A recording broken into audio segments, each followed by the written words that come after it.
Yang jelas data yang sudah kena ransom ini sudah nggak bisa kita recovery, ya.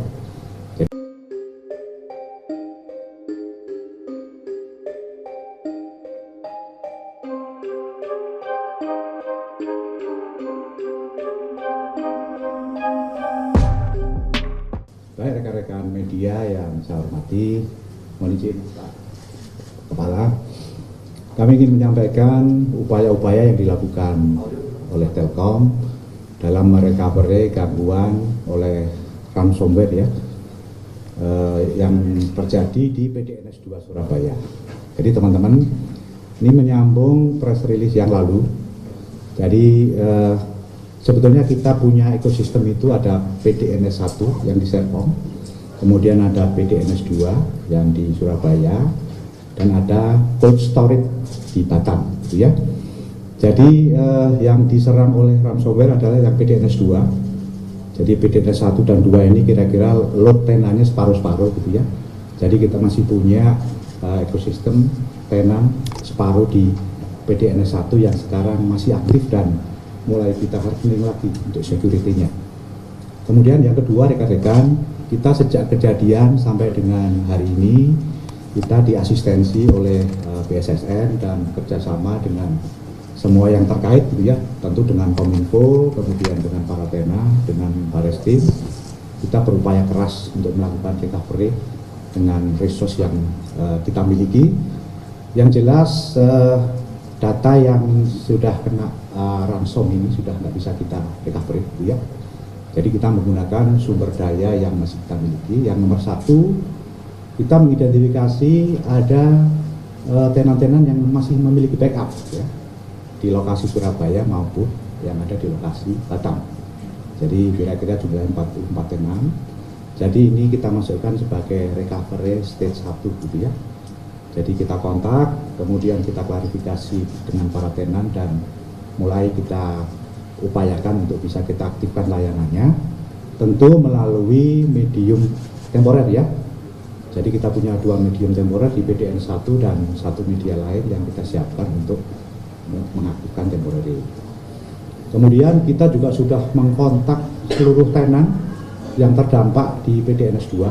Jadi kita kontak satu persatu kerjasama dengan tim Kominfo untuk memastikan apakah tenan ini memiliki backup di lokal atau tidak gitu ya, termasuk situasi layanannya. Dan ini kita sudah lakukan semua. Hasilnya ada beberapa tenan memiliki backup, ada beberapa tidak, ada beberapa yang tidak aktif, dan ada beberapa yang belum bisa diverifikasi ya, dari jumlah itu. Nah nanti stage kedua rekan-rekan, kalau memang ini nggak ada backup, kita akan merebuild ulang ya. Kita siapkan environment yang baru sebagai pengganti PDNS 2 yang sudah kita kunci. Kita setup ulang, kita hardening, kita implementasikan semua aspek security. Banyak yang dapat asistensi dari BSSN ya, melalui prosedur yang membuat ini lebih aman. Baru nanti kita akan rebuild di environment yang baru.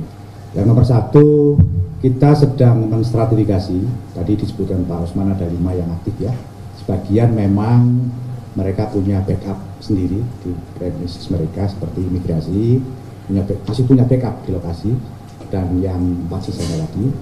Kemudian apa-apa yang belum aktif gitu ya, dari 44 yang jelas sedang kita stratifikasi.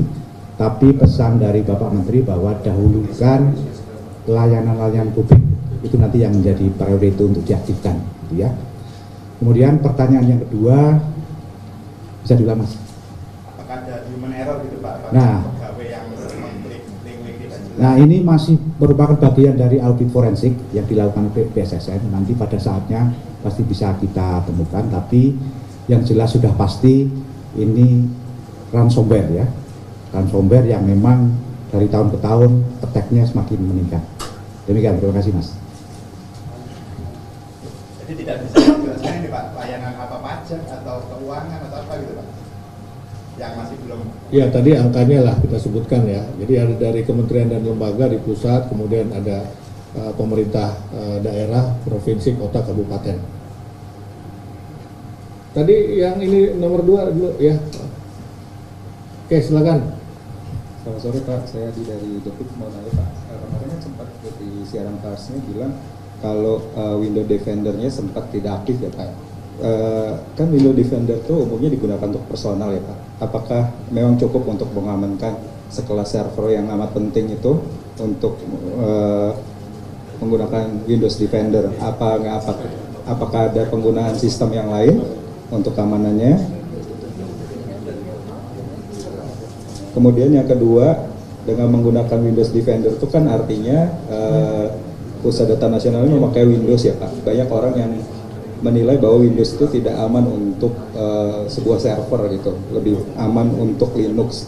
Nah, tanggapan Bapak sendiri seperti apa? Terima kasih.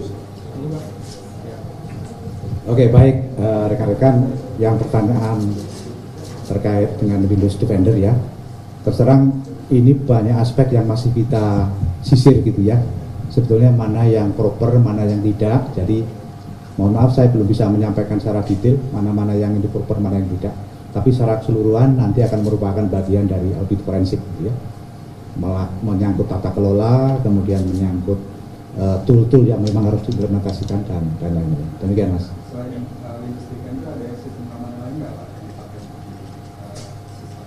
Ya tentu yang secara umum untuk keseluruhan kesisteman kita mengimplementasikan firewall ya, firewall itu yang pasti. Firewall di DOS itu kita implementasikan untuk secara keseluruhan.